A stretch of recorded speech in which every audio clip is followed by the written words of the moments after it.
Davon, first of all, how are you doing? How has this experience been for you personally, and how has the team kind of managed to do some work all spread out around the country? First of all, I'm doing good. Same for you guys. I hope you guys are doing well. Just kind of working out, each and every morning, waking up, 6:45, 7 o'clock, I have my chef come in, cook my breakfast. I head to Pete Marito and get my workout in, my weight lifts and my field work. Then I'll come back and do the virtual meetings with the Dolphins. And I think, that's been going, pretty good. I'm not not the biggest fan of virtual, but I mean, hey, that's what we have to do right now because, with this pandemic going on. So I think the Miami Dolphins are doing a great job with it, though. Omar? Obviously, this is a tough offseason for everybody, but with you going into a contract year, how important is it, one, for you to get on the field, and two, for you to secure your future? I just kind of look at it, take it day by day. I mean, I don't kind of look at it as, big year, contract year. I think of every year is a big year because it's the next year, but I think each game I take that same approach where, have to go out and always put good stuff on film, with my teammates. So I think, that kind of, takes the pressure off of me, once I think like that. I don't think of, okay, fourth year, last year, ending my contract, I have to ball out, I have to have a big year. I mean, that's kind of my motto every year, but at the end of the day, I mean, I kind of get the question that you're asking, but I mean, at the end of the day, I just kind of, just elevating my play, raising my play, do more, work on more things, working on my weaknesses, like strengthening my strengths. I think I take that approach, I think I'll be good. Cam Wolf. What's up, Davon? What's up? What stood out to you this offseason about the Dolphins move? Obviously, they drafted Tua and made a lot of splash. What stood out to you on all the additions? I mean, obviously all the fans, everybody wanted a quarterback. So I think, that's big, drafting Tua out of Alabama. Guy had a great career at Alabama. I'm still an LSU guy, but hey, man, and hats off to him, what he did at Alabama, had a great career. But I think, you drafted Raekwon, Davis in the second round, going to add some addition to our D-line. So I think, you added a safety in the back end, another safety in the back end. You added, Robert Hunt, second round O-lineman. So I think, just kind of keep just getting depth and keep getting stronger, younger, but, just always be ready, like I say with Coach Flo, he's not going to, he's going to be consistent who he is. He's going to expect great things out of you. If you did something great last game, he's going to expect the same out of you. So I think, having that mindset as a head coach, I mean, I think that kind of keep us, on our toes. He's always going to look in to bring competition. So I think a lot of people, don't get that aspect of Coach Flo. He always going to try to create competition, and creating competition is what makes your team, elevate to the next level. So I think by him doing things like that, I think, the sky's the limit for our team, in the future, if we just keep, day by day when we get ready to go in for training camp, day by day, just chopping wood and just keep it one day at a time. Armando? Hey, Davon. So in all of that, what you just said, do you think this team will be better? And if so, why? I mean, of course, everybody wants to, the Dolphins going to be, we got a quarterback, like none of that stuff means nothing unless we go in and put the work in. If we, which I know we won't, if we go in and, lollygag and not, go out there and work hard at practice. I mean, it doesn't matter that we got a first round quarterback.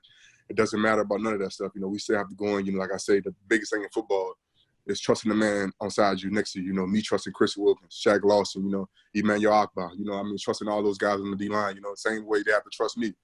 So I think, that's the biggest thing in football. I think, when we do that, like I said, I'm going to keep saying it. You're going to hit out my mouth a bunch of times. The sky's the limit for this team, adding guys like Byron Jones, at the other corner on side X, adding the first-round draft pick, the rookie from Auburn. So I think, things like that, I mean, just keep building and just keep digging. I mean, just keep chopping wood each and every day. Grinding and getting better. And, we'll see. I mean, at the end of the day, I mean, I'm not the type to say, the Dolphins about to go, 16-0. I mean, it's a process, everything that looks good on paper, you still got to put the work in. So I think, when we get back, hopefully for training camp, I'm excited about it. I'm excited to see, especially this defense, with the new pieces we got, Kyle Van Noy, a guy who played in New England, played under this system. So I'm excited. Joe?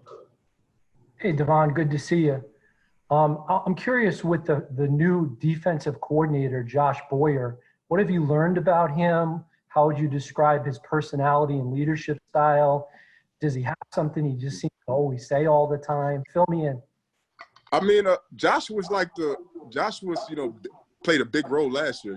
Josh, You know, he filled in a lot of things with PG. You know, so he said a lot of things last year. So I kind of, you know, I'm kind of used to him, you know, having the voice of the room, if that makes sense. You know what I mean? But I mean, Josh is going to tell it like I said about Flo. Josh is going to be straight up. You know, he's going to be straight up with you. You know what I mean? If you know, he does, you know, like, for instance, you know, like we was getting ready one week. We was getting ready for week 1. We was getting ready to play Baltimore.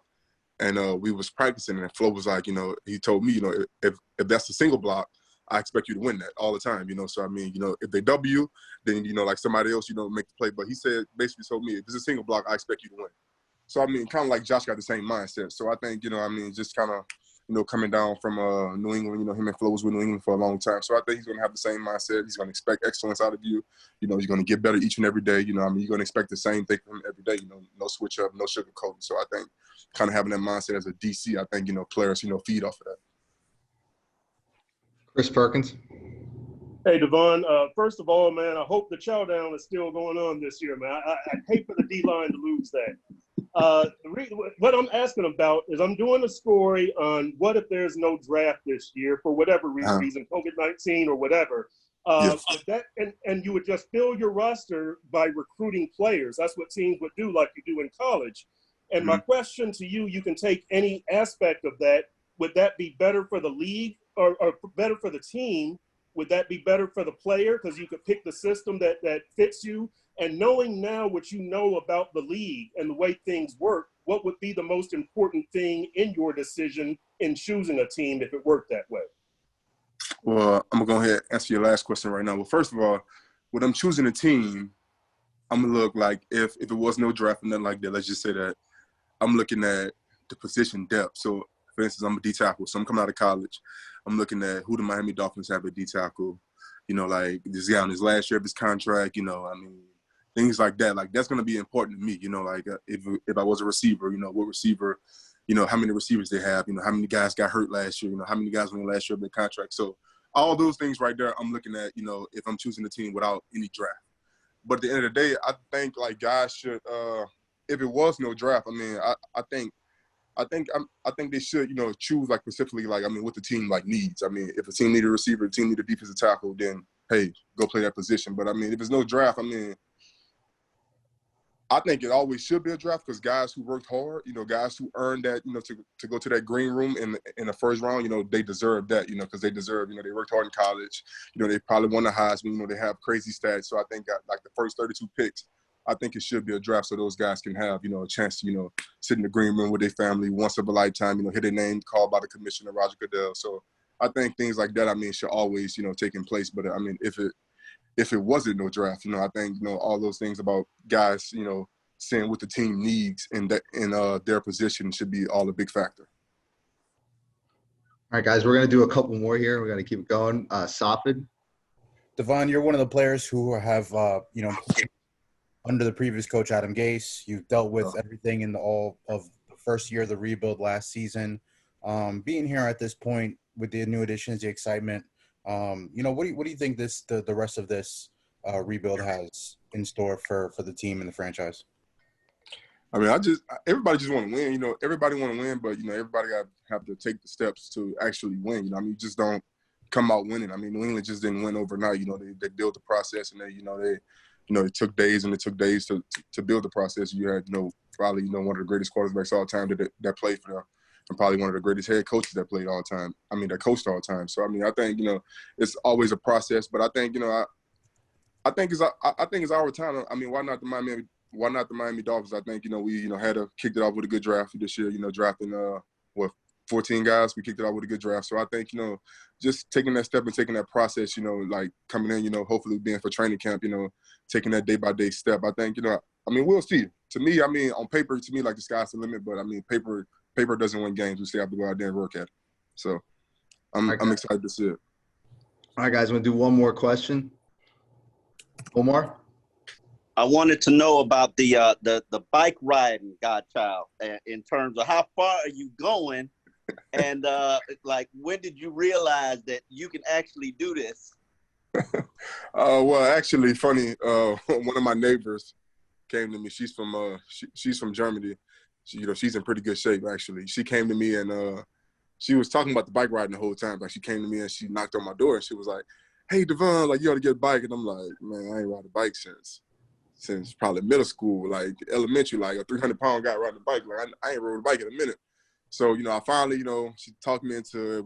We went to the bike store, got a bike, and the rest is history. I mean, I'm up to, she wrote a map last Saturday. We were supposed to do 40 miles. We ended up, like, her map only was like 31 miles. So I was kind of mad because I wanted to hit that 40-mile mark. We ended up doing 38.6 miles. So, I mean, I haven't hit the 40-mile mark yet, but I kind of, like, toned it down a little bit because I wanted, like, to not exhaust my body out. So I kind of toned it down a little bit. But I've been doing, like, 20, 25 miles, but the most I did so far was 38.6 miles. But it's a great exercise, man. And this is after my Pete Bommarito weight lift, my Pete Bommarito conditioning. And then the bike ride will be, like, later on that day just to get, like, some extra cardio in and just kind of stay on top. Like I said, I feel like I'm in the best shape I've been in, these last 4 years in my, going on my 4 years in my NFL career. So I feel good,